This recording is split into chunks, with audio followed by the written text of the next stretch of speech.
Hello, this is Mike, NoStressMike.com. I have lots and lots of comments and questions and emails and all kinds of stuff on the city. When you're living in the city, what do you do after shit hits the fan? And like I said, I'm not a city guy. That's the first thing. Another thing is I really don't see anything good going to come out of it, because in the city, the people who live in the city, they don't control any of the necessities of life. The necessities, we're talking about food, water, shelter, and security. You living in the city, you don't have control over any of that. Country folk, they have to handle all of that themselves.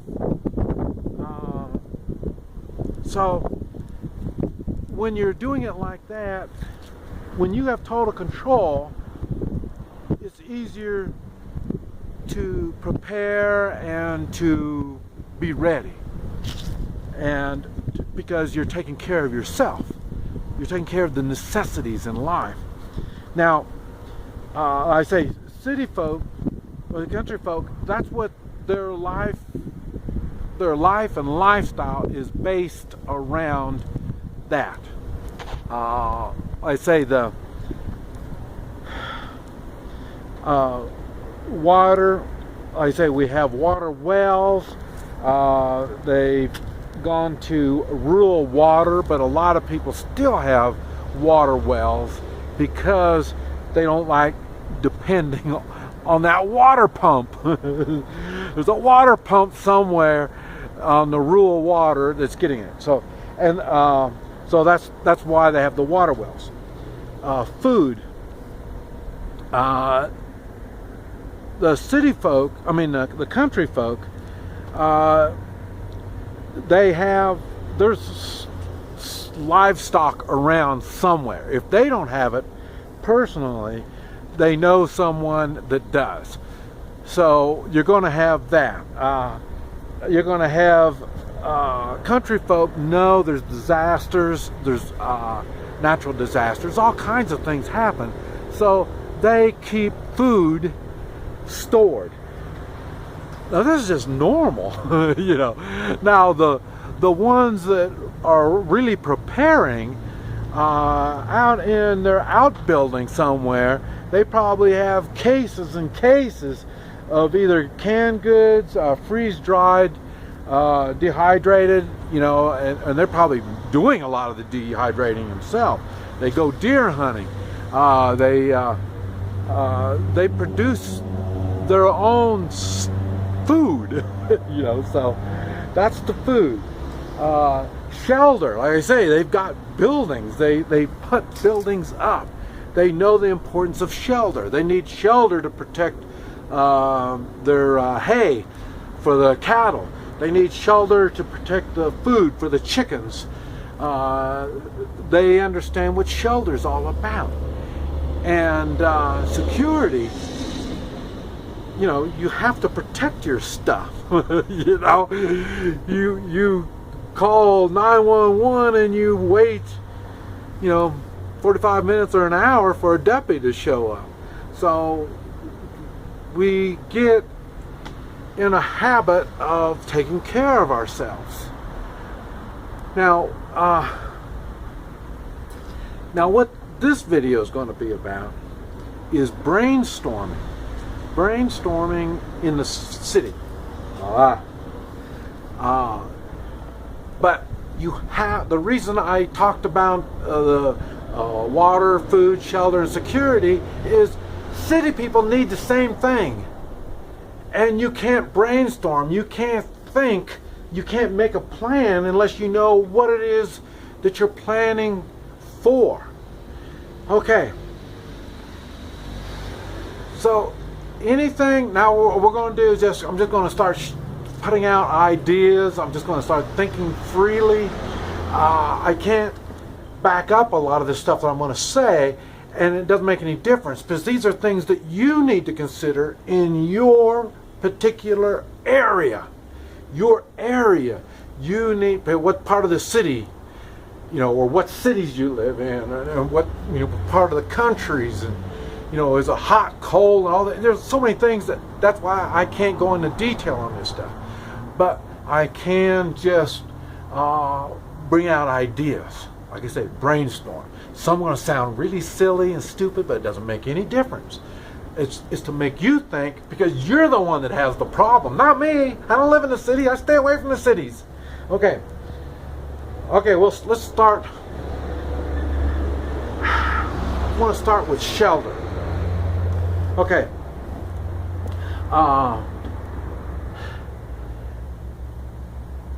There's many kinds of shit is the fan kind of stuff. It could be natural disasters. It could be economical. The dollar goes to hell. The UN to start taking over. China might decide that, well, if you can't pay our debt, we'll take California. There's so many things that could happen. So we're going to start with shelter. Okay, now in the city. Now I'm just going to be thinking. I'm just thinking. But like I say, the only thing I know about the city is driving through. I'll go in and do some shopping, and that's about it. Okay. If you're going to, whenever you have shelter, what you want to look for in the city is something that is either fireproof or fire resistant.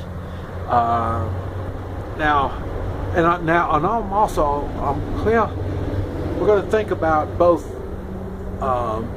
moving shelter as you're moving through the city. And the reason I say that is, if you're like in LA and you're going to a different part of California or something, it's going to take, you're going to be traveling through a lot of city type environment. So there's city and there's permanent. Okay, it's because there's some people that are planning on staying in the city. So, and if you're going to stay in the city, you for sure need to start thinking of shelter. Is the first thing. And okay, the shelter, like I say, should be fireproof. And the reason is, I've talked about fire and how effective it is. I would. Anytime I get scared, I'm for sure going to be using fire, and I've talked about that. Well, if you're attacking me, I'm defending an area, I'm going to use fire. That's it's effective. It's going to work. So it's the same thing. If you got your shelter, it's not going to work any good if somebody's attacking you by setting you on fire. So. So you need to consider fire. So whatever place it's going to be, I say, and especially in the cities, a lot of places are made of concrete. So concrete and glass. So you're going to have to be aware your shelter. Okay. It is. Your shelter is something you're going to have to be able to defend to a certain degree. Like I say, if you're looking for a permanent, it'll be something for sure you're going to have to be able to protect it from fires. And most places you protect from fire, you use water to put out the fire. So, because like I say, in times like this, gasoline is going to be very valuable. I would be using what do they call Molotov cocktails? Bottles filled with gas, and then you put a rag in there and set the rag on fire, throw it like that. So if my structure for security, I would want to be able to use that to keep people out of my secured area. At the same time, they're going to be using that to get me out of my secured area. So it's going to take some thinking and some planning on what you're going to do and how you're going to make it work. Okay, adios, adios. I forgot, it's Saturday noon, everybody gets off now, so that's why everybody's moving around so much. So like I say, your place for security is going to have to be, you're going to have to be able to do something about the fire. Some of the things I've been thinking about is multi-story concrete buildings, and the reason why I like multi-story is the first floor and probably the second floor you won't be able to protect. It's just going to be too easy for people to, like I say, either burn or penetrate. And so then, like I say, if you're 3, 4, or 6 or more, 20 floors, you would have a better chance to keep the rest of the floors under control as long as they don't burn. In other words, I say the first floor, of course, they're going to break out the glass. They're going to be they'll be able to use sledgehammers and knock holes in the walls, and so they're going to penetrate the first floor. There's just no two ways about that. There's good and bad about being in upper, because like I say, fire goes up. So if you're on the higher stories, they could start burning fires inside the bottom floor, the bottom first floor, bottom second floor, and fires would go. Like I say, the smoke, and especially if they're throwing plastic into the fire, it's going to make it toxic, really toxic smoke. It's even worse than just smoke. Smoke's bad enough, but burning plastic, you won't take much breathing, and you're going to be down for the count. So your structure for shelter is, you're going to have to think on that really, really hard. When you're traveling, it would be the same thing. I would rather be up. I wouldn't be real keen on getting in a basement type, even if it's overnight. I'm not, basements, you're limited on your escape. Basements only have 1 or 2 doors normally going in and out. And even if there's windows, all these are too easily monitored and too easily seen from the outside. In other words, they can find the exits really easy. So, so even if I was settling in for the night, moving from one location to another, settling in for the night, it would be a place for shelter. I wouldn't take the lower part. I'd want to take maybe the upper floor stuff.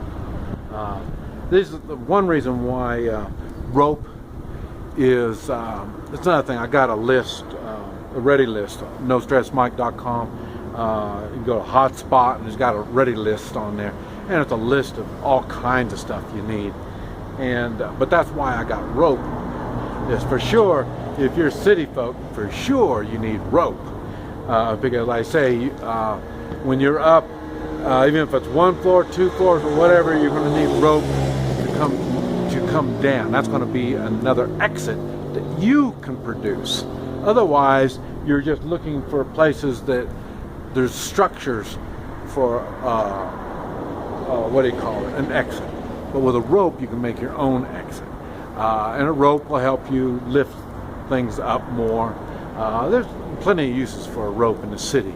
So, and it's funny because I know a lot of people in the city don't even have ropes. I don't know why they don't have ropes on them. You really need them. So, but anyway, but that's why when you're looking for a shelter, your sheltered area needs to have an exit, and the more exits, the better. You need to be able to defend those exits, be able to make sure that other people don't use your exits as entrance. So there's, oh man, yeah, just like everything, the three-man militia is the way to go. If you're smart, when I was talking about the city right now, I was talking about the downtown type areas, you know. But like I say, you still have gated communities, and I've made videos talking about how you take over the gated community, how you keep the gated community, and this kind of stuff. But what I'm saying is you still need the three-man militia in all this. It makes it a whole lot easier. I mean, I don't know how you sleep in any shelter without a three-man team. So you can all take turns of sleeping, and like I say, not only you have your three, but your three will have the women and children with you too. So it's still, you're going to need others to help you through whatever situation that you're having to adapt to. And same thing would apply if it was a downtown type situation. Boy, I'd do it kind of like like you see on the movies with the gangs. But like I say, when you're doing it with three-man militias, it's a whole lot different. And you'll be able to make plans, you'll be able to get things done better, especially if you're looking for a long-time, permanent structure in a shit-hit-the-fan situation in the city. And that's why I was talking about the gated communities. The gated communities already, they have fences and gates, and there's shelters, houses in these communities already. But like I say, all of them, the best would be using three-man militias working together. And like I say, three-man militias, and I talked about what true three-man militias are. That they run by morals. And if they are a true three-man militias, then they don't pose a threat to you. They can be coming through your area or whatever, but like I say, they're no threat to you. Anything else would be gangs, and it could be a threat. And you have industrial parks. And why? Because industrial parks have the fences around them. So they're like the gated communities. So you have, but same thing in an industrial park, you can't really, you are really weak in an industrial park unless you have multiple three-man militias working together. And then what you can do is divide your industrial park up into areas that each, or not each of these three-man, but each group of these three-man militias can take charge of certain areas in the way of the buildings, but you still have the one fence that surrounds your industrial park, and you all share into taking care of that fence. And really, you'll be running that industrial park and the what do you call it, the gated community, you'd be really running it just like I've been talking about on my small community in Oklahoma. You have the camp manager, that's one team, and you have all these different teams all working together, all these 3-man teams working together. And so you're using the same type of thinking or the concept in the industrial park and gated community. Now, I don't know if you're going to be able to use that same type of thinking in a big building, multi-story building. I'm not sure if you're going to be able to do it like that, because I'm talking long term. And but what I'm saying, there is ways you can do it. Okay, in the way of shelter. See, don't forget, we just talked about shelter, and that's it. Okay, now let's move on to water. Okay, water.